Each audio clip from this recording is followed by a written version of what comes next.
John er cheftjener ved den danske ambassade i Pretoria, tæt på Johannesburg. Hans far var tjener på den portugisiske ambassade, og det var derfor naturligt, at John også kom til at arbejde på en ambassade, og det har han så gjort siden han var en 13-14 år. På det tidspunkt, hvor John var barn, tog man ikke skolesystemet alt for alvorligt. Underforstået skolesystemet for sorte. Så John har aldrig gået i skole, og han er derfor analfabet.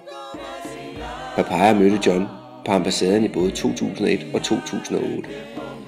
I 2008 fortalte han mig lidt om, hvordan livet har formet sig for ham. John har haft et godt forhold til de forskellige ambassadører, og det har tit opfordret ham til at bruge sine evner til andet end at passe den danske ambassade. Eksempelvis igennem at tage en uddannelse. Det har John ikke prioriteret. I hvert fald ikke endnu. Men John har løbende sparet lidt op, og for nogle år siden købte han en grund i et landbrugsområde et par timers rejse fra Pretoria. Og her tager han sig op i sine friweekender.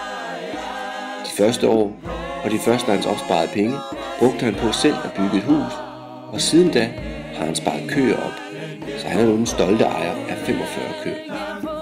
Om få år regner han med at have sparet så mange køer op, at han, samt hans kone og barn, kan leve af gården.